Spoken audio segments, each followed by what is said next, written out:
यशोमती मैया के नंद लाला। सच्ची श्री हरि, सच्ची में प्रसन्न हूं मैं कि आपके आशीर्वाद से रोहिणी जी को इतना प्यारा लल्ला हुआ है। पर मुझसे क्या त्रुटि हुई नारायण? मुझे क्यों न दियो आपने लल्ला? मुझसे क्या त्रुटि हुई नारायण? मुझे क्यों न दियो आपने लल्ला? अब तो माता देवकी की 7वीं संतान का भी जन्म हो गया है प्रभु। अब आपके अवतार लेने में किस बात की देर है? यशोदा, ले आओ। तुम यहाँ आओ और मैं पूरे घर में ढूंढतो फिर रहा हूँ। पता चला तुमने सुबह से कछु ना खाए हो। चलो कछु खा लो, आ जाओ। कहीं ना जा रही मैं।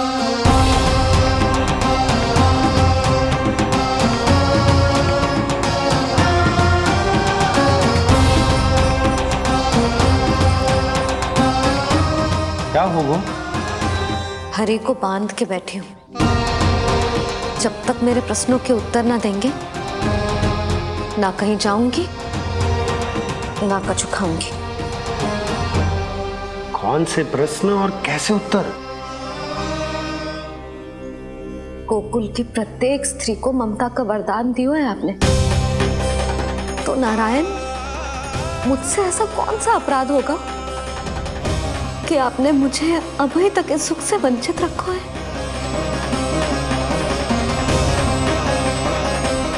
आज बोलना पड़ेगा प्रभु, बताना पड़ेगा कि आपने मुझे लल्ला क्यों न दी। क्या आपको पता ना है, जैसे भगवान अपने भक्तों के बिना अधूरे होते, वैसे मैया भी संतान के बिना अधूरी होते।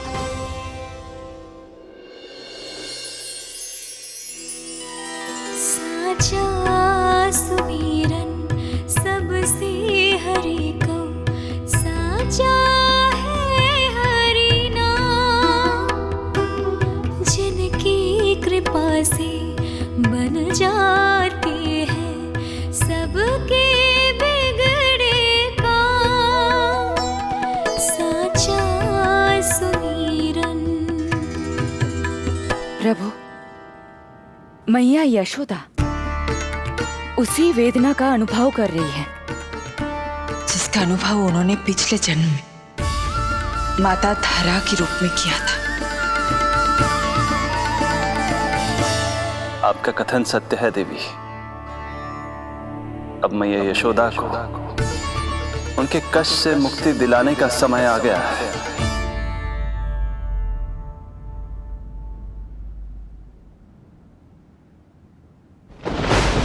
उठो पूर्णा, शीघ्र ही यशोदा के यहाँ पुत्र का जन्म होगा। नक्षत्रों की गति से उत्पन्न संकेतों को देखो।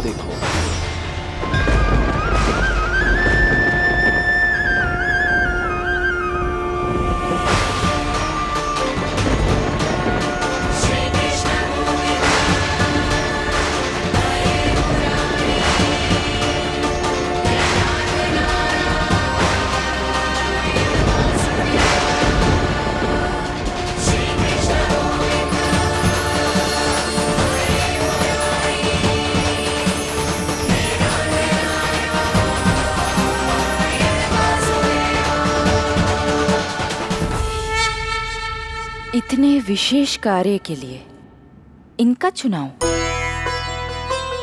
ये देवी कौन है प्रभु? ये मेरे भविष्य में होने वाले गुरु महर्षि संदीपनी की माता हैं देवी। अपने ज्ञान के कारण गोकुल वासियों की श्रद्धेय हैं। यदि मेरे आगमन की सूचना मैया यशोदा को ये देंगी तो ही मैया विश्वास करेंगी।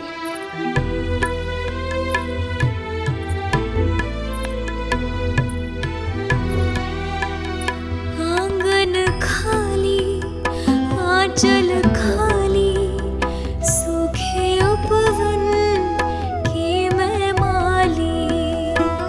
क्यों ना मेरे भाग में ललना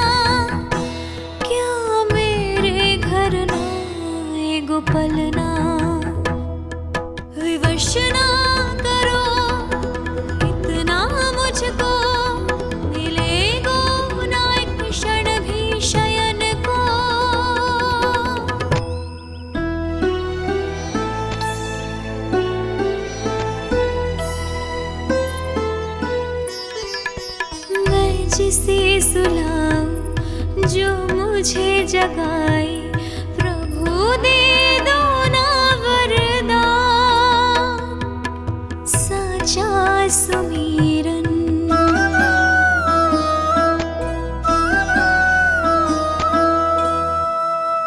मुख पे ना मेरे जब तक ममता की मुस्कान खिलेगी, तुमको भी न तब तक भोग में तुम्हारी अति प्रिय खीर मिलेगी। कसम प्रभु तुम्हें दे रही जसोदा, माखन भोग लगेगा तीखा, इस दुखियारी की विनती का रखोगे जो नामान, साचा सुमीरन सबसे हरि को, साचा है हरि नाम, जिनकी कृपा से बन जाते हैं सबके बिगड़े काम, साचा सुमीरन।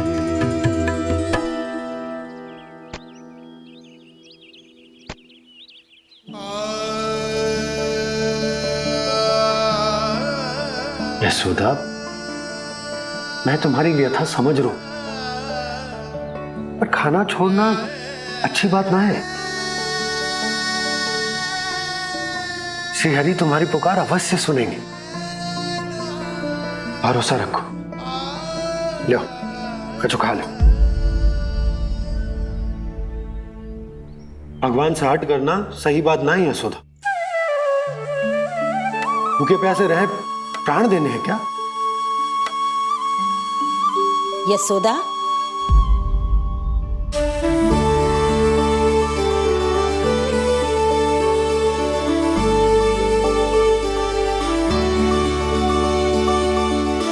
होने वाली मैया को अपने स्वास्थ्य का विशेष ध्यान रखना चाहिए।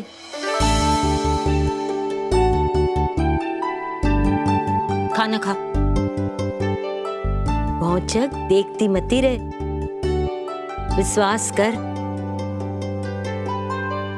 नक्षत्रों की गति देखी है मैंने। पूना मौसी, क्या सच्ची? आप सच्ची कह रही हो ना?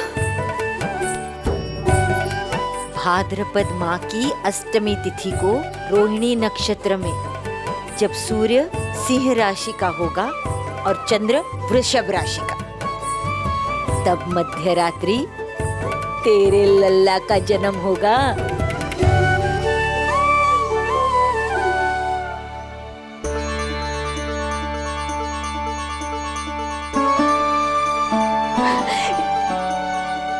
इतने वर्षों में कभी किसी ऋषि मुनि, किसी ज्ञानी ने हमें ऐसी आशा ना दी। आज पहली बार हमें इतना स्पष्ट आश्वासन मिलो है। बहुत बहुत धन्यवाद आपका पूर्णा मौसी, बहुत बहुत धन्यवाद।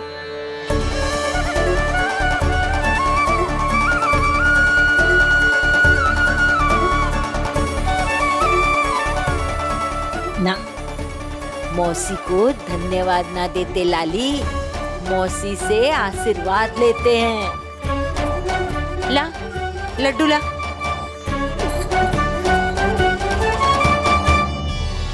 खा ले।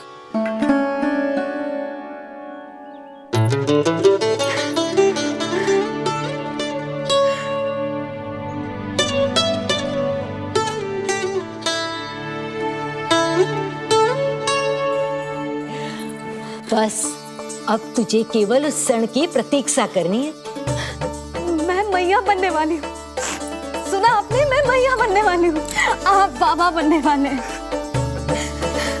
हरि ने कृपा कर दी हम पर, तुम्हारे प्रश्नों के उत्तर दे दिए नारायण ने। चलो अब शीघ्रता से भोजन कर लो। मैं जा रही हूँ रोहिणी जीजी को बताने। अरे पर भोजन, पूर्णा मौसी जो कह देती है वो हो के रहता है।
मैया बनने वाली हूँ, लल्लाओं को मारेगा है। क्या? पूरी मौसी ने बताई। सच? अब अपने अंश का निर्माण करने का समय आ गया है।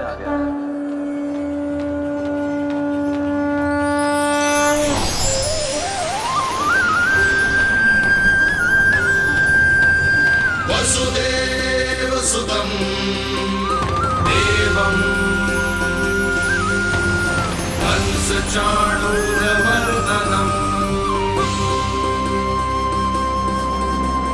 यशोदा परमानन्दम् कृष्णं वन्दे जगद्गुरुं कृष्णं वन्दे जगद्गुरुं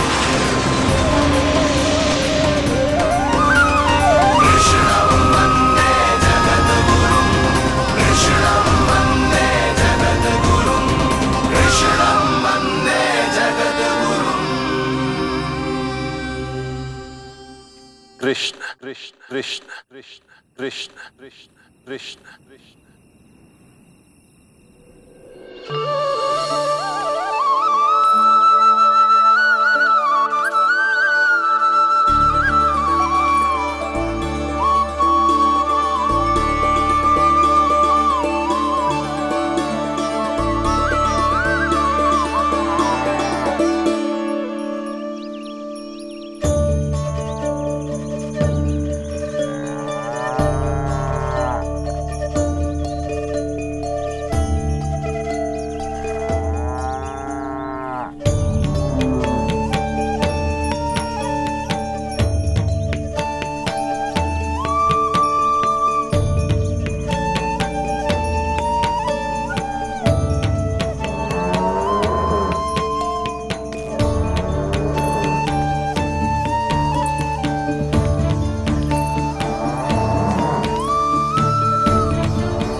किसके पुत्र हो? आपका।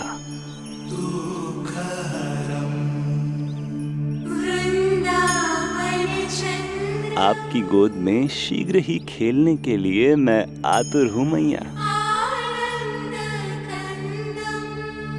कछु विचित्र लग रहा है। कौन हो तुम? मैं हूं श्री विष्णु का अवतार।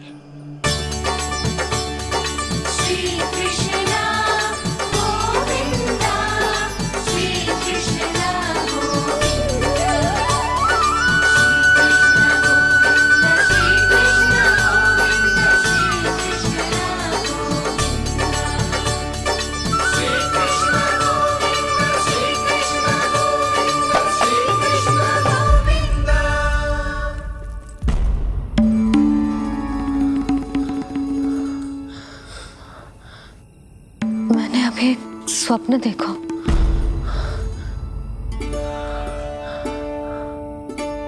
क्या वो स्वप्न वन में था?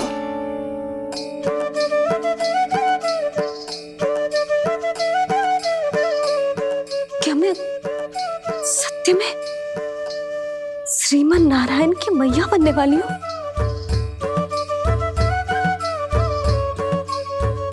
यशोदा ने स्वप्न में जो देखा था, सांसारिक माया के कारण वो उस पर विश्वास करने में असमर्थ थी।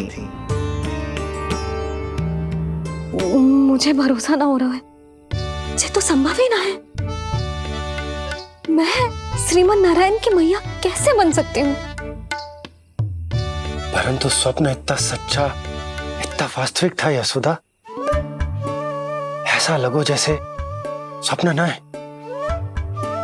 सच की परछाई। आप मेरा उपहास कर रहे हो ना? अरे कल तक तो ये भी ना पता था कि मैं कभी मैया भी बन पाऊंगी कि ना।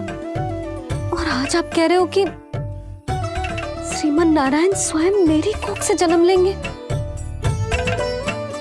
ना ना, ऐसे उल्टे सीधे विचार मेरे मन में मत ही डालो आप।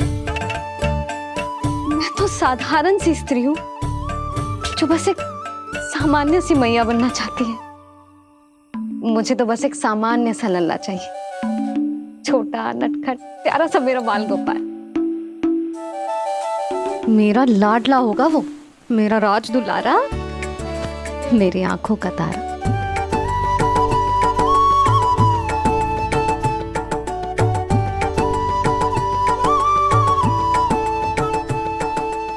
मैया यशोदा और बाबा नंद का वात्सल्य प्रेम इतना अधिक था कि उनका मन इस अद्भुत घटना पर विश्वास करने को तैयार ही नहीं था। जिस स्वप्न को सत्य समझना था उसे मिथ्या मानकर भुला दिया उन्होंने, किंतु श्रीमन नारायण को आना ही था। स्वप्न साकार करने वाले को ही तो भगवान कहते हैं।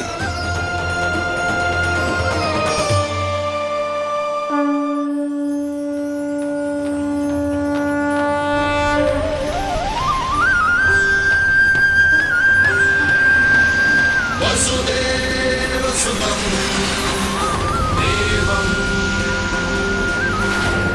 कंसचाणूरमर्दनम् यशोदपरमानन्दम् कृष्णं वन्दे जगद्गुरुं कृष्णं वन्दे जगद्गुरुं वसुदेव सुतं देवं कंसचाणूरमर्दनम् यशोदपरमानन्दम् कृष्णं वन्दे जगद्गुरुं कृष्णं वन्दे जगद्गुरुं कृष्णं वन्दे जगद्गुरुं। माता देवकी आपको जन्म देने वाली है, इसलिए उनके गर्भ में आपके अंश का समा जाना सर्वथा उचित ही है। किंतु मैया यशोदा के हृदय में आपने अपने अंश का एक भाग स्थापित किया है। इसका अवश्य ही कोई ना कोई कारण होगा। मेरे अंश के ये दोनों भाग तन और आत्मा हैं देवी। माता देवकी मेरे तन को जन्म देंगी, किंतु मेरी आत्मा का जन्म मैया यशोदा के हृदय से होगा। जब मैया प्रथम बार मुझे अपने हाथों में थामेंगी, मेरे अवतार की आत्मा और तन एक दूसरे से जा मिलेंगे और तभी मेरा अवतार पूर्ण होगा। मैं और यशोमती मैया एक दूसरे के साथ हृदय से जुड़ेंगे। इसीलिए समस्त संसार में हम दोनों की जोड़ी एक माता पुत्र की अद्भुत जोड़ी के रूप में जानी जाएगी।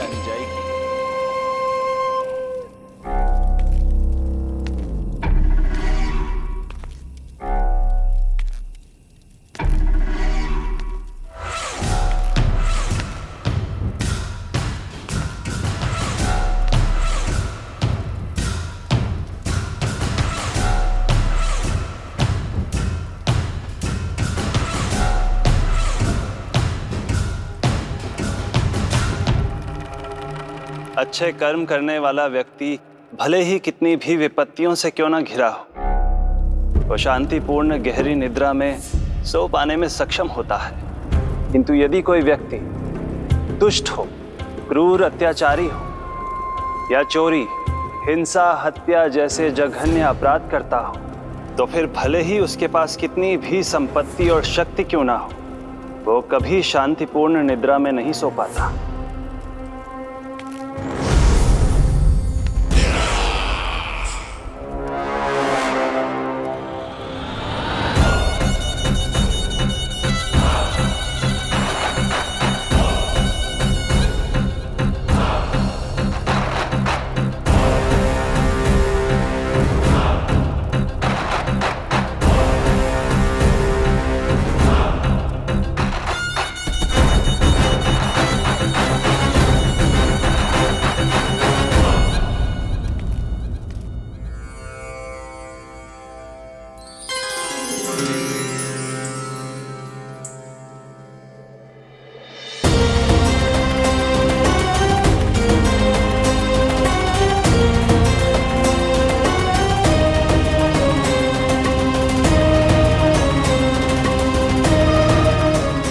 अब आप अपने अंश का निर्माण कीजिए देवी, ताकि जब मैं माता देवकी के 8वें पुत्र के रूप में अवतार लूं, तो आप भी मैया यशोदा की पुत्री के रूप में जन्म ले पाए।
प्रभु के प्रताप से 9 माह ऐसे बीत गए मानो बस कुछ क्षण बीते हों।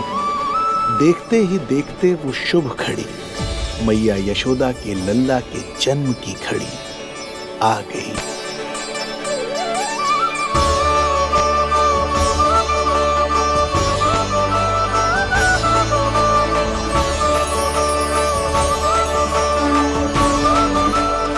भाद्रपद माह की अष्टमी तिथि।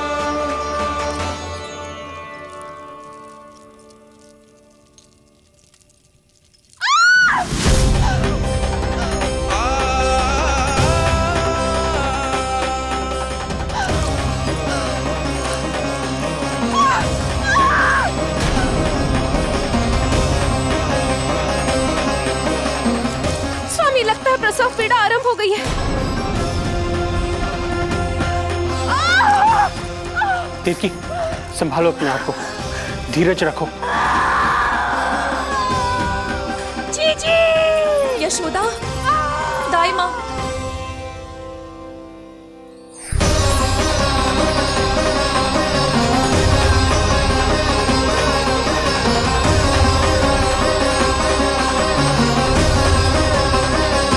रोहिणी नक्षत्र, रोहिणी नक्षत्र।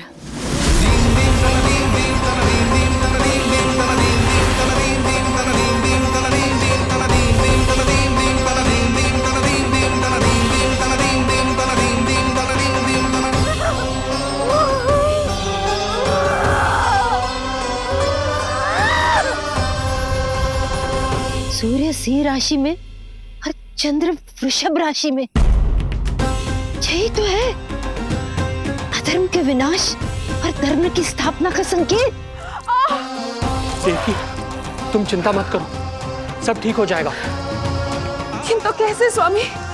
भैया की तलवार की धार विनाश की बिजली बनकर मेरे आंखों के सामने चमक रही है।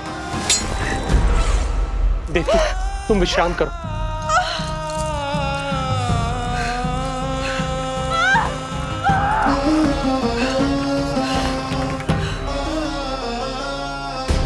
दुर्जन, जाओ फिर से देखो, मुझे पल पल का समाचार चाहिए।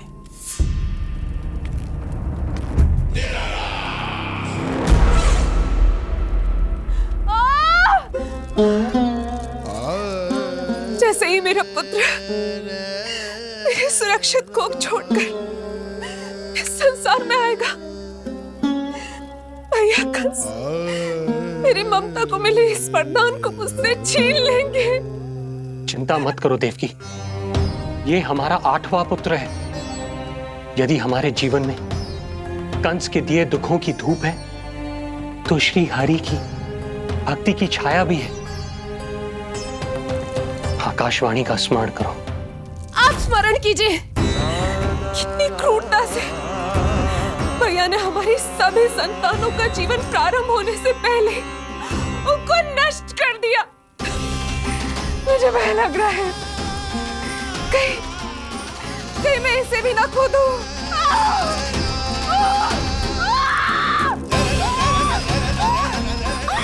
अब और प्रतीक्षा ना हो पाएगी मुझसे। अब और प्रतीक्षा ना हो पाएगी।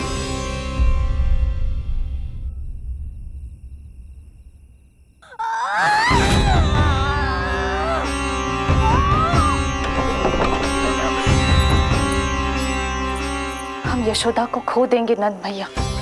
यदि संतान का जन्म शीघ्र ही नहीं हुआ तो वो अत्यधिक पीड़ा में है। वैद्य जी ने जो प्रसव की घड़ी बताई थी वो भी कब की बीत चुकी है। भाभी, आप दाई माँ से कहियो कि मेरी पत्नी और संतान को बचाने की हर संभव चेष्टा करें। मैं यही प्रार्थना नारायण से करने मंदिर जा रहा हूं।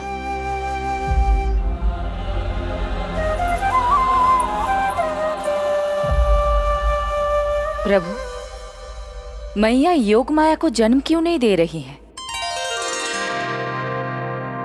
मेरा ही तो शक्ति तत्व है योग माया। वो तभी जन्म ले सकती है जब मेरे 8वें अवतार श्री कृष्ण का जन्म होगा। तो प्रभु, अब आपको किस बात की प्रतीक्षा है? जब निश्चित प्रहर का अंत होगा और शून्य काल का प्रारंभ, तभी तो होगा जयंती योग, लल्ला के जन्म का योग। बस अब कुछ ही क्षण और।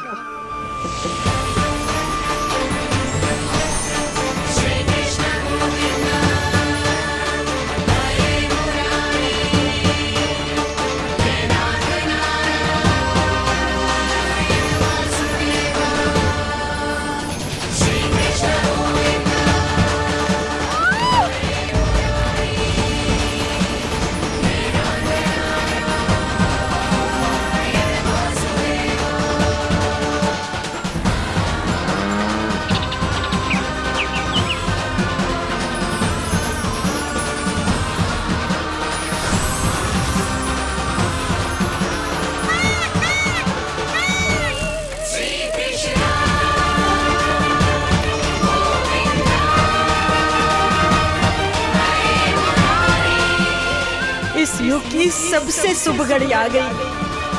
प्रारंभ हो गया दिव्य शून्य काल।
जय श्री नारायण। हम परम सौभाग्यशाली हैं। हमारे पुत्र के रूप में आप स्वयं पधारे हैं। यदि मैं कारागार से बाहर होता तो ब्राह्मणों को 10 सहस्त्र गायों का दान करता, किंतु प्रभु मैं बंधन में हूं। प्रभु, कंस को जैसे ही आपके आगमन का समाचार ज्ञात होगा, आपके प्राण हरने वो तुरंत अपनी नग्न तलवार लहराते हुए चला आएगा। हे दीनदयाल, आप तो भक्तों के भय का नाश करने वाले हैं, परंतु प्रत्येक क्षण मेरा भय और भी बढ़ता जा रहा है। मेरे क्रूर भाई ने निरंतर मेरी ममता की हत्या की है। तो अब और नहीं प्रभु, आप कोई ऐसी लीला दिखाई ताकि उस पापी को आपके जन्म के विषय में पता ही ना चल पाए। आपके इस अलौकिक चतुर्भुज रूप का समाचार उनके क्रोध की ज्वाला को और भड़का देगा और वो आपका वध करने के लिए सेना सहित यहां आ जाएंगे। इसीलिए हे जगदीश, आप सामान्य बालक के रूप में प्रकट हो जाइए ताकि मैं आपको छुपाने की चेष्टा कर सकूं, या मैं कंस को यह विश्वास दिलाने का प्रयास कर सकूं कि उन्हें आपसे कोई संकट नहीं। दया कीजिए भगवान।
माँ, पिताजी, पिछले जन्म में 12 सहस्त्र वर्षों तक आपने कठिन तपस्या की थी।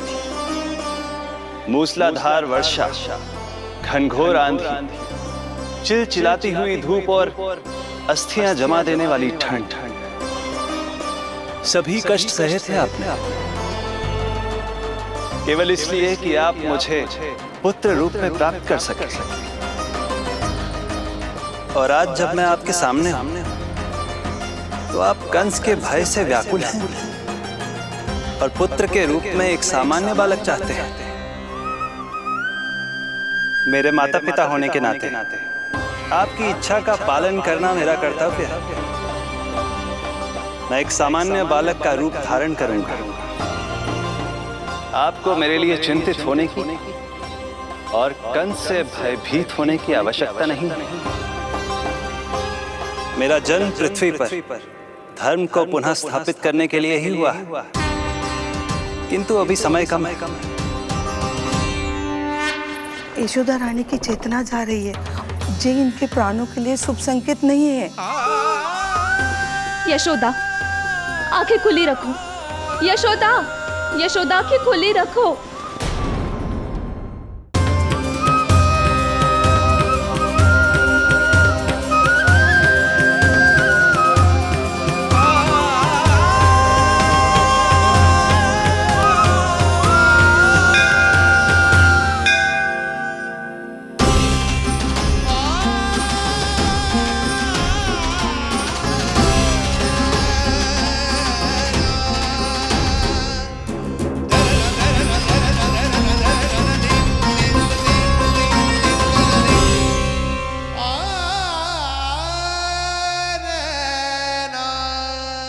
पिताजी, इससे पहले कि कंस यहाँ आए, आप मुझे लेकर यमुना पार चले जाइए। और वहां गोकुल में अपने भाई नंद के संरक्षण में मुझे छोड़कर उनके यहाँ जन्मी पुत्री को यहाँ ले आई। उसके प्राणों की चिंता मत कीजिए मां, जो हो रहा है मेरी ही लीला है। अब जाइए पिताजी, शीघ्रता कीजिए।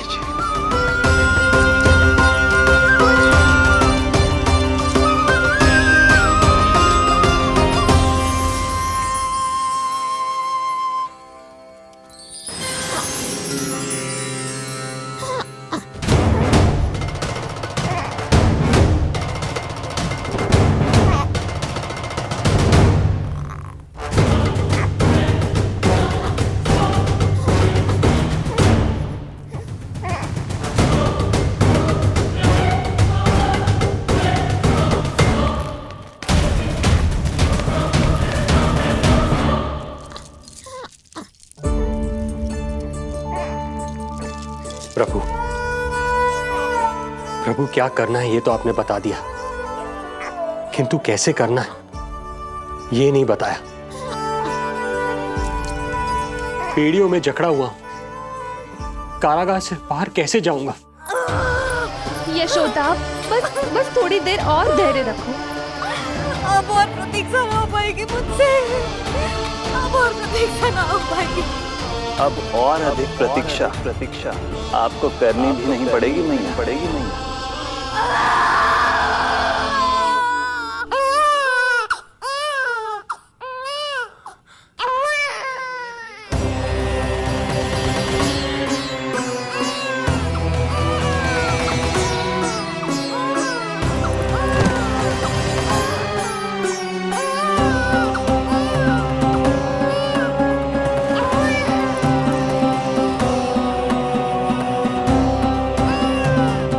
योगमाया को जन्म देते ही मैया यशोदा अचेत हो गई, किंतु अपनी सुध-बुध खोने वाली वो अकेली नहीं थी।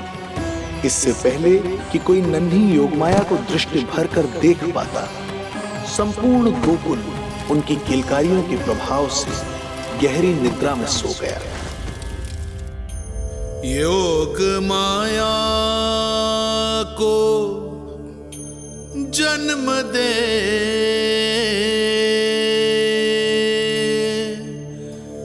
यशोमती हुई निढाल,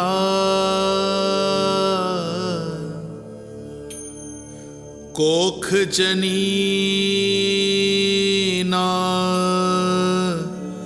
लख सकी, समय की ऐसी चाल,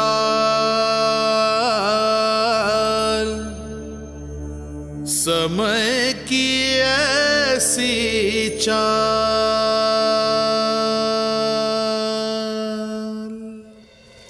उधर मथुरा में वसुदेव अचरज में थे कि नन्हे प्रभु को बंदी गृह से बाहर कैसे निकाला जाए। अब केवल श्री विष्णु की माया ही इनकी सहायता कर सकती थी। प्रभु की आज्ञा का पालन कैसे संभव होगा? संपूर्ण कारागार पहरेदारों से भरा पड़ा है।